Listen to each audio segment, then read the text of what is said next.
Hello, hello, and welcome to Made by Hand. I'm your host, Tiffany Peterson. As you know, Santa Monica is full of art, craft, and culture.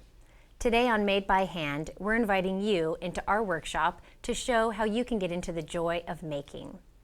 We'll also be visiting our home base at 1450 Ocean, the Camera Obscura building, where we're creating a new community of makers. And we'll visit your neighborhood to see how local artists are doing their thing. From bookbinding to hat making, art piñatas to extreme quilting, join us as we juice up our creativity with local artists and explore everything made by hand. Today we'll get a taste of the art of glass enameling by a jewelry artist whose pieces have adorned numerous celebrities. She's a jeweler, metalsmith, and designer. Welcome, Sharon Kaplan. Thank you so much for being with us today, Sharon. My pleasure. So tell us, what is glass enameling? Enameling is basically glass on metal. Okay. It's been around for centuries. Pieces still exist, especially in the technique we're going to show here today. But what happens with glass is it starts with a solid piece that's been mixed using different minerals, different oxides to get its color. And then it gets ground down in order to be able to use it decoratively. Then we apply it to the metal and we put it in a kiln, fire it. It not only melts, but it fuses to the metal and becomes permanent and stays there forever. Wow, that is interesting. It's great. I'm so excited to get started. Oh, I'm thrilled. Yay. I'm thrilled. So tell us, what are some of the pieces we're looking at here? Well, what we're looking at right here are Champlevé ready enamel pieces that I've created. Glass enamel can go over a lot of different surfaces. We're using fine silver. Okay. And here you see the fine silver, you see through the transparent glass to a patterning underneath. I create this with an etching process. Quite often people enamel in copper. Okay. We've talked about, you and I have talked about how enameling works. People are used to bathtubs being enameled, old bathtubs. Right. There's different kinds of enamel. Tooth enamel. Tooth yes, enamel, a lot very of people different, know very about the different. tooth We're enamel. talking about Yes. glass, but it's the same way that different metals have been protected over time, whereas pots, we're used to seeing enamel pots. It's the same type of materials, but we're using it decoratively. Okay. So we're using transparent glass in this situation, and especially because we're working in silver. Gotcha. When I do the etching, when I create the master that I use, I do it with a photo etching process in copper. And then I turn around and then I recast it in fine silver, and that's what we're seeing here.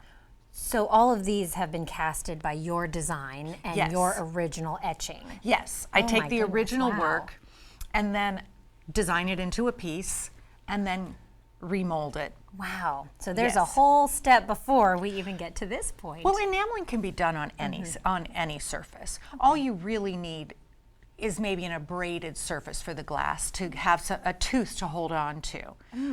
I'm choosing for us to work in silver here because it's so clean, because the color comes out so clear when you work in fine silver. Right, yeah. The pure enamel likes pure metals.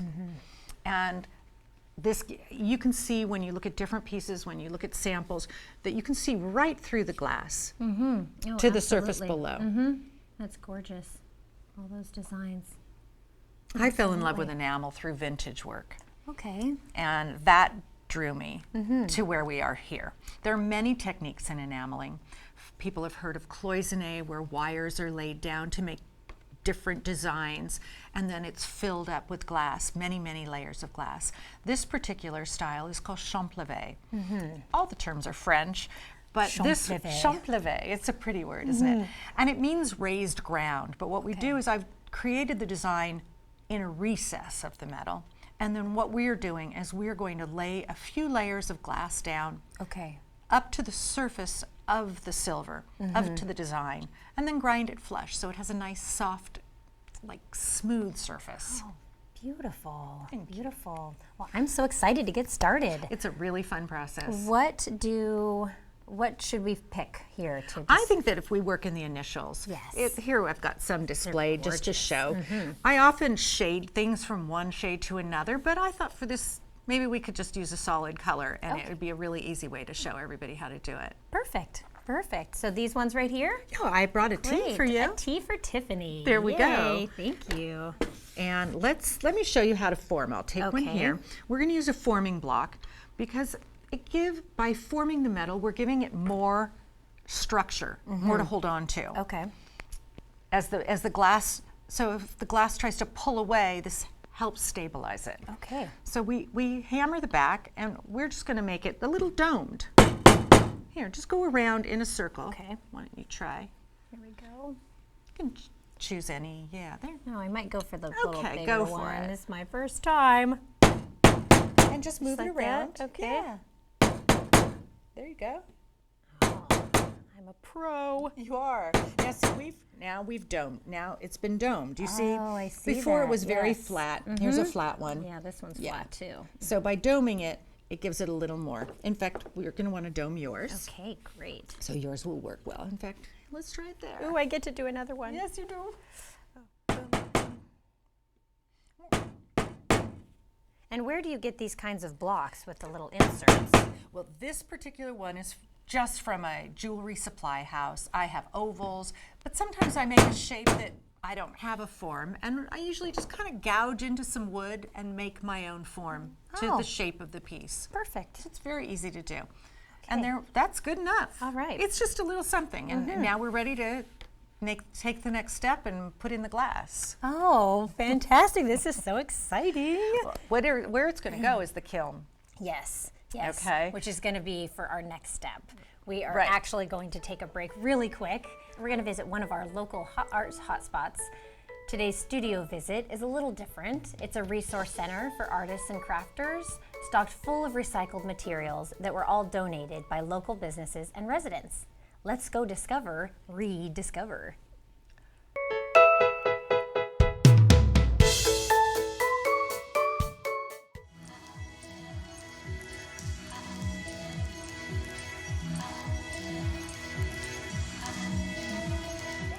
Thank you so much for having us, Mary Beth. We're here at the reDiscover Center.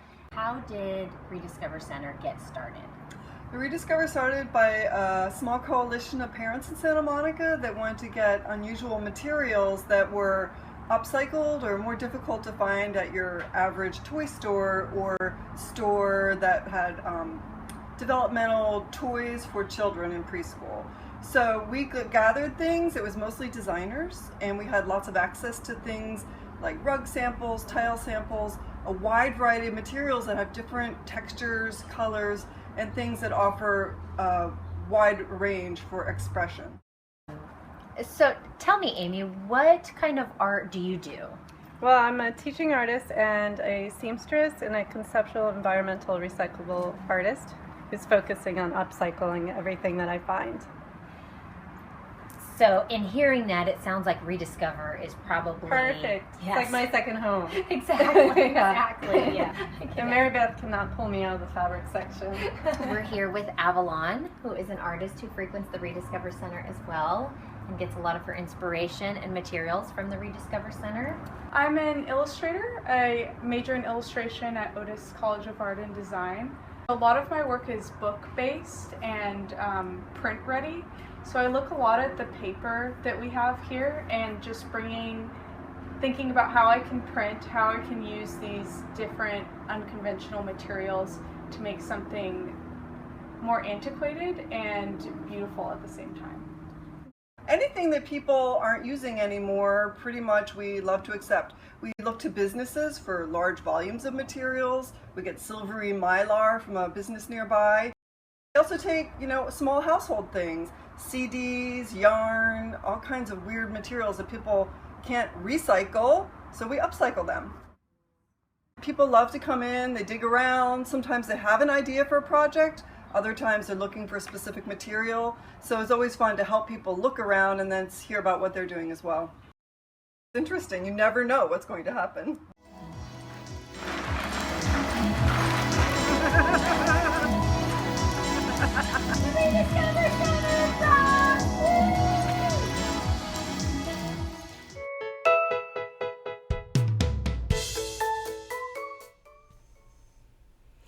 Pretty pretty wild what you can do with repurposing found objects. That really puts the fun in making by hand. And we are back in the studio with Sharon Kaplan, ready to pick our colors for our glass enameling. What do you like? Ooh, I'm gonna pick purple today. Okay. Yes. I have a pretty lavender. Oh, perfect. Pretty red lavender, and I'm going to use a green because it's really bright. Oh, I So love green. take the lid off. Okay. We're just going to take a little spoonful. Little goes a long way. Okay. And these crevices are very shallow, maybe a half a millimeter. Okay. So at the most we have enough room for maybe 2 layers of glass. Perfect. Then we put in a liquid because we're going to work with it wet. This particular liquid is mostly distilled water, but it Okay. has a little bit of a holding agent to help it so that the powder doesn't fall off before we get all the way into the kiln. Okay, great. All right, so just take your brush, get a little bit, you see, it's Oh, this is kind of fun.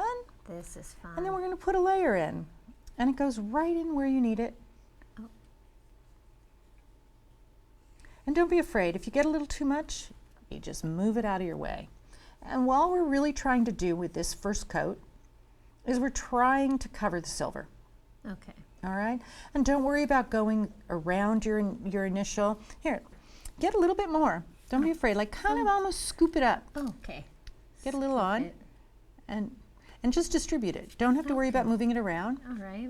We're just going to pick some up, put it down. Pick some up, put it down. Now we're using a single color right now, but you mix colors, don't you? Oh, I love to mix how colors. fun. I quite often try to use things in the same family, and that's why I use this palette that's really for a painter. Because I like to get a watercolor effect. And as you see, as we're working in the liquid, in the water, you can see that you kind of have an ability to move things around. Yeah. Now it doesn't mix like, let's say, paint mixes, because they are grains of glass, and for people who can't see them, the grains are kind of like a superfine sugar. Yes. Much finer than sugar itself. Yes. And wash off the brush, and then what we do, let me give you a tissue. We're going to wick away some of the moisture. Because one thing we don't want to do is put something wet into the kiln. It's just going to cause steam, which will cause bubbles. Gotcha. So I'm going to pick the piece up, and then I'm going to give it a little vibration, and that's what you're going to do too. And it just sort of settles the glass particles into place. Okay. It's easy to pick it up with a palette say, knife. how did you pick Yeah, that I use things from all different art sources. I see. And you're going to hold that in your hand like this, and then gently abrade. There you go. You can even see the moisture moving around a little. All right, now we're going to put them on trivets. Now these trivets are kind of what they call kiln. They go in the kiln. They go on kiln furniture, which will be different racks. Furniture. So we're going to have a firing rack, which is kind of like our furniture. Great. We're going to pick up our piece, settle it here on a little tripod. This round shape works really well. That is so cool. And yours a lot of moisture, so I'm going to put it on top of the Okay. kiln to dry, whereas mine got nice and dry, and I think Okay. we can go right into the kiln with it. Oh, fantastic. So at this point, you get to use the fork. no way! So cool. All right, I will open the kiln, and you'll have a Okay. good look. We're right. going to work, we're working way too high. You got it? Here we go. I got All right, it. we're going Yes. in, and we try to keep this at around 1,500 degrees. It got a Woo, look at it little hotter. sparkly. Got a little hot this time. Oh, There we go. whoa. And That was so cool. with the transparent enamel, we're going to stay in here for 3 minutes. Okay. Okay? 3 minutes. Not very long for Right. what we're going to get Yeah. out of it. Yeah. No, that's very quick. Yes. Absolutely. And when it comes out, you'll see what then we're going to have here. So how does the powder then turn into glass? Like how does is it get glass. So this is actual glass, It is. just broken down. Correct. And then It starts with a solid piece of glass, and then it gets ground down And then turn back into glass. And it's always glass. Well, yeah, it's Well, always glass. what happens is different people can use different particles. As it gets ground down, I use large particles. So I sift mine, I grade sift it, and I take out the fine powders. The fine powders can cause cloudiness. Gotcha. I actually hand them over to a friend who does Limoges painting with enamel, and she's able to use the fines really effectively. Perfect. So there's no waste, but I use the larger grains. That is going to give us the best clarity. Great. Well, while that's cooking in the kiln, we're going to take another break. I'd love to share with you a little peek about our home base, 1450 Ocean, the Camera Obscura building, where we're creating a community of art, craft, and culture. Check out our 1450 Ocean community.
If you'd like to learn more about what goes on at 1450 Ocean, including classes and free events, please visit our website at smgov.net/1450ocean.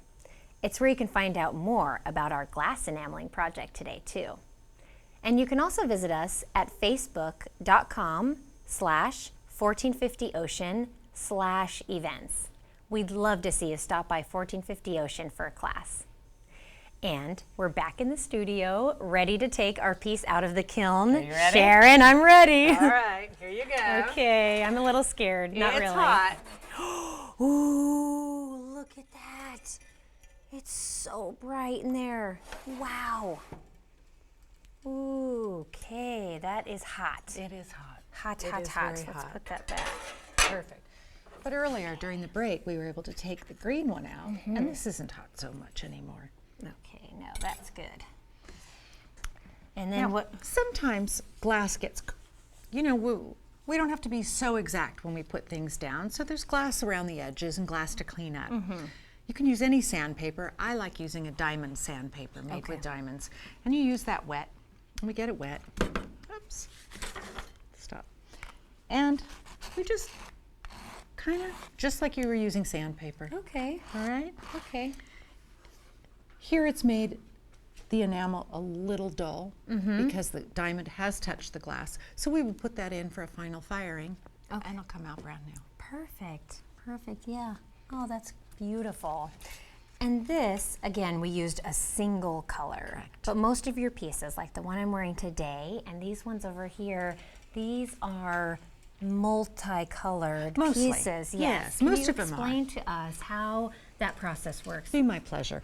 What I do a lot of is a watercolor technique where I model the colors. And this one's an ombre where I go from a dark green to a light green and play with the colors to just get them to pop as much as possible. You can see here I've gone from grays into, basically there are about 6 different colors that I've layered in multiple layers. This style, the Champlavé style though, as I said, because I've etched the design into the metal, we don't have a lot of clearance, we don't have a lot of room. So maybe 2 to 3 coats of glass is the most we have of layers. Like this one right here, was Yes. that too? This is beautiful. That's It the goes little from succulent, I call the that one. green into the turquoise. Now, how does that, how many coats is that? Is that 3 coats? That one, no, that one only had 2. It only has 2, but I play with the layers. As I'm doing the layer, I change to multiple colors. Okay. And then the second layer, when I go in, I don't use exactly the same colors in the same places so that we can get a movement of color. I'm so glad you wow. like it. I've fallen in love with it. I've been working in metal for many years, and once I introduced enamel, I just can't seem to stop. Yeah, absolutely. Well, I can see how it has been quite a beautiful work of art for you. Thank you. Yes, Thank thank you so much, Sharon, for being My with us. pleasure. Big thanks to Sharon Kaplan for joining us today and showing us the art of enameling. It's amazing how this colorful glass powder is transformed by heat into such a beautiful, delicate but strong material. This is the definition of custom made. And just a reminder, enameling classes are offered at 1450 Ocean, so if you're interested in doing this yourself, just drop us a line. We offer this and other ongoing classes in both making and movement. I want to thank you all for being with us today. We'll see you again very soon. But before we go, we covered making today, but we haven't moved enough. So I invite you to get up right where you are and join us in our dance party sign-off.